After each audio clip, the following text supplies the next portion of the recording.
Hey everyone, it's Kristen, and today we're going to be looking at a video on how to cover building code, and specifically if-else statements and while loops. And I'm going to show you how I approach building code and give you a couple of tips to help you solidify some fundamental coding processes, especially for CSCI1300 here at C Boulder. Okay, so let's take a look at an example here. Say we have a problem that we need to code up, and we need to take this information that's given to us and convert it into some kind of code. So let's take a look at what we've got here. It says a truck driver stops to fill up on gas before going back out on the road. The trucker fills the gas tank to full, holding 10 gallons of gas. As long as the truck is moving faster than 30 miles an hour, the trucks will burn 1 gallon of gas. Write an if-else statement to simulate this scenario. If the truck runs out of gas, print a message to the user telling them they are out of fuel. So the couple of things here that we need to take into consideration is that it looks like we're building a function to calculate something. So when you have a word problem like this, usually you are asked to create a function in order to create some kind of scenario and do some kind of calculation or do some kind of process and then return some kind of result. A function basically will take in inputs. So when you're reading a problem, you want to look for parameters that you can probably throw into this function. And you want to think about the outputs that you're going to be getting as well based off of that. So right off the bat, I can see that we have a problem that involves gas and movement. So the truck is going to be, it's going to at least have two variables for this. We have gas, which we're going to have to keep track of, and we're also going to have to keep track of another variable, 4 miles per hour, at the same time. So let's jump into starting a write-up here, and I'm going to start thinking about like how I can brainstorm this. And of course, the first thing you want to do when you're taking in information is you want to take notes and read very carefully through all of the prompts. When you're reading the prompts, you want to look for keywords to identify variables or parameters that you're going to be passing in, what your function is going to be set up like. You can get a lot of information just from taking some notes on your write-ups. So let's see here. I think that this is going to be an integer function because we're using nothing but whole numbers. So I'm going to go ahead and declare the type of this to be an int. Move this over here so you can see it. And let's call this function keep trucking. We know that this function is going to take in gas, and we're just going to keep gas simple as a integer variable. And we're also going to have to check for MPG or MPH. And I'm just going to go ahead and set up my structure here. And let's see here. Well, I don't think I'm actually going to return anything back to main, so I think I'm just going to keep it as a void instead, because it looks like all I'm going to do is just keep track of what's going on. So let's see here. The first thing I want to check for is if I'm going to create an if-else statement here. And a good thing you can do is learn how to set up the skeleton of your code first, then go back in and add in the meat of the argument that you're going to put in here. And notice that I did not put a bracket parentheses after an else statement, because else statements are everything but the if statement that you will declare in this conditional. So anything that is the exclusion of this condition will be handled by this else statement. So let's go up here and we're going to say, okay, the first thing I want to do is I want to check to see if the gas is less than or equal to 10, because we know that as long as the gas is 10 or lower, the truck is going to burn gas. We also know that the gas in the truck can't be more than 10, so we're going to do a statement here says if gas is greater than 10, your truck can't hold that much gas. So we're checking to see if someone's going to put in more than 10 gallons of gas when they throw in their function. And this will basically tell them they can't do that. Okay, so as long as gas is less than or equal to 10, we're going to say, okay, well, if the gas, let's go ahead and think about like the last case scenario. So say gas is actually 0, right? I'm going to check to see if it's 0. So this is what I would say is called a nested if statement. So notice that we have an outside statement here that's going to check specifically to see if the gas is less than or equal to 10 or not. And if it is, we can go in here and start doing some other calculations. So we know that it's going to be less than or equal to 10. And now we're going to check that to see if that first value is 0. And if it is, we're going to see out you're out of gas. Better go find a gas station or get a ride.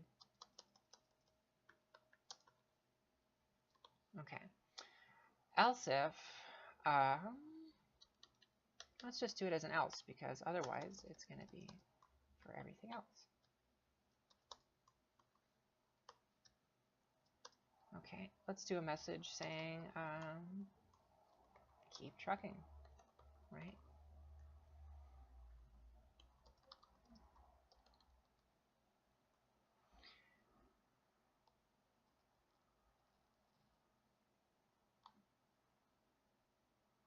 Okay, so to go over this, what we have here is we have a function that's set up with an if-else argument. Inside of our if statement, we have a nested if-else because we are looking specifically for whether the gas is 0. The one thing we are not doing is we are currently not looking for whether the gas is,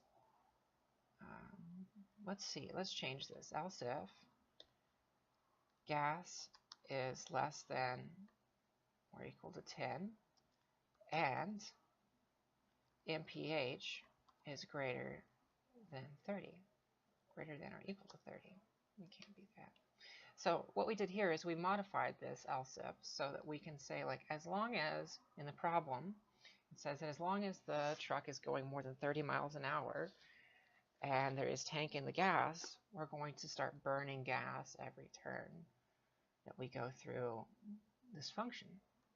So when this function is called, it's going to reduce gas, and we need to make sure that we do that. So we need to do a decrement operator on gas.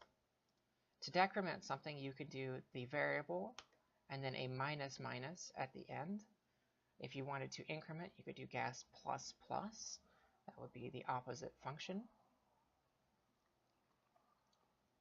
Okay, so this is a great example of a nested if-else inside of an if statement. But say we wanted to create a loop. Say we wanted to keep going through this piece of code, because currently right now we would execute it, it would do this, it would process it, and then it would do this. We would have to call this multiple times, at least 10 times before we would run out of gas.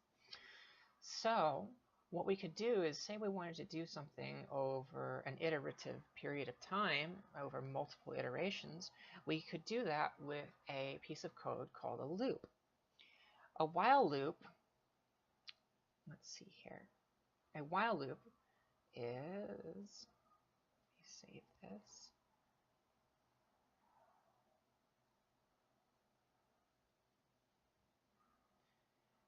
would be a modification of this code. Let's see if we can fit this into a while loop. So there's a couple ways to do a while loop, but the basic idea of a while loop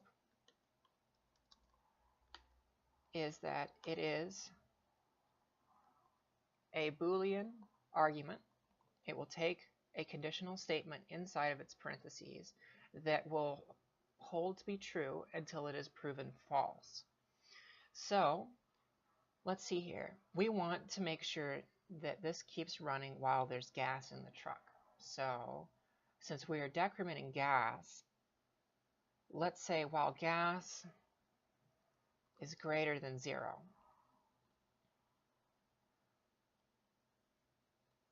So what this is saying is, in this while loop conditional, it's saying that while gas is greater than 0, we're going to keep looping through the program until gas reaches 0, and then we will exit the loop.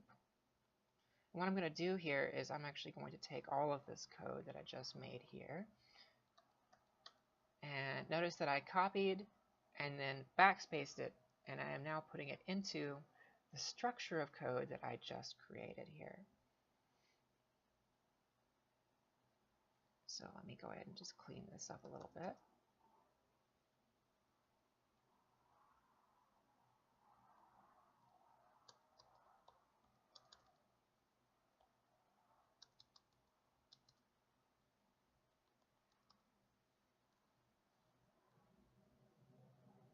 Okay.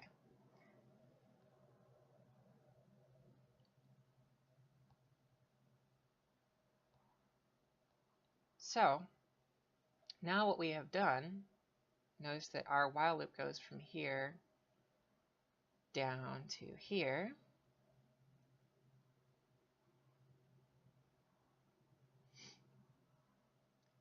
And we have moved all of our code here into the while loop. So this code will continue to iterate while gas is greater than 0. Now, the one thing to remember here is that we have to have a decrement operator on gas, otherwise we will create a continuous loop that will continue to execute because there is nothing to stop it from continuing the argument. So notice that we have here a conditional that is set to be true until it is proven false by a decrement operator, and that we can put in code inside of our while loop to perform some function over multiple iterations. Now, the last thing I want to show you is a different way to set up a while loop, and this is something that can come in useful later on down the road. So what we could do is, instead of using gas greater than 0, what we could do is we could modify this to use a Boolean flag. We're going to set the flag equal to true, and we're going to say while flag is equal to true, we're going to do our while loop. And instead of